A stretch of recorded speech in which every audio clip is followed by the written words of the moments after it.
Now that you have looked at how to create a podcast through the eyes of the third and fourth graders, we're providing you a collection of resources in the rest of this section that you can refer to as you go throughout your school year to bring podcasting into your instruction.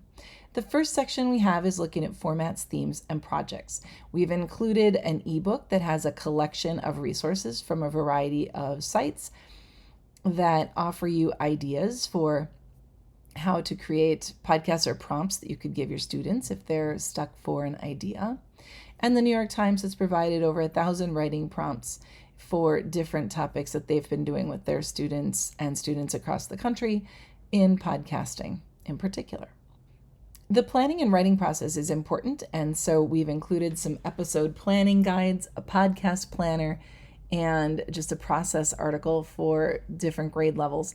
This podcast planner, it was designed for some elementary students a while back in 2005, and you'll see that it has some vocabulary that goes through and some taglines. But if you scroll down past our segment section here we go.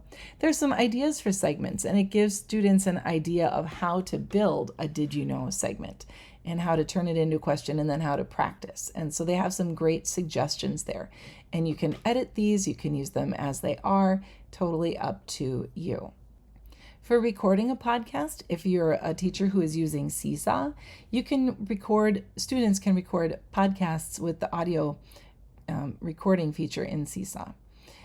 Regardless of your platform, iPad or Chromebook, we can go to the online voice recorder and simply click the red button.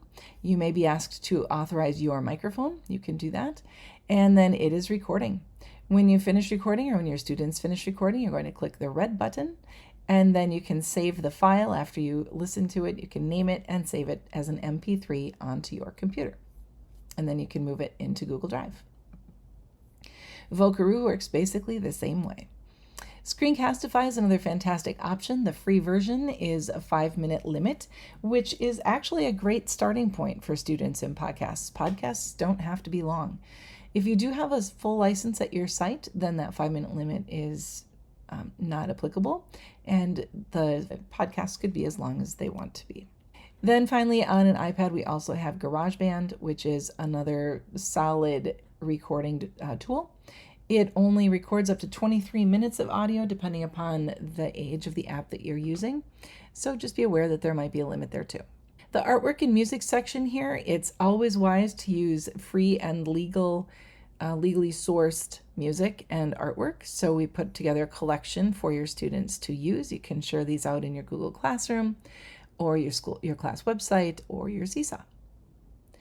To edit, to join two tracks together, like if your students have a music track and a vocal track, then they might want to use, say, the join tool here. And so they would add their tracks and then they would click join. It would merge the two together and be ready to go, downloadable as one file.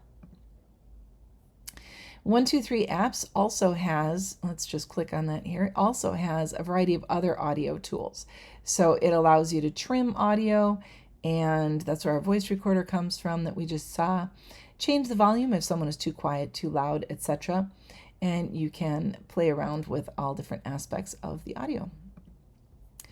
AudioMass is another more robust audio file editor, and you can upload a file and edit it. You cannot join files, however. So if your students get into using the AudioMass, it's a bit more complicated than the 123 apps. But if they get into it, they can always use a free merge audio tool to put music files and audio vocal files together. To publish a podcast, you can simply put them onto a slide and publish the slide, or make it available to anyone with a link can view. You could create a Google site. You could go through the process of turning the MP3 file into an MP4, which is a video file, and uploading it to YouTube. There's a one image music video here, and you can upload your image and upload your MP3 and then click upload, and it will merge the two files together into a video file, and then the teacher can upload the student video podcasts to their YouTube channel. Finally, EduBlogs is a free blog that is relatively easy to set up, and student files with their podcasts could be housed on EduBlogs. A few special considerations to keep in mind. One of them is we always want to protect our students online, but we also want to have them have a larger, more authentic audience than just our classrooms. So consider having students work under a pseudonym for their publishing of their podcasts, or use their first names only if that's allowed by MPS in their media releases.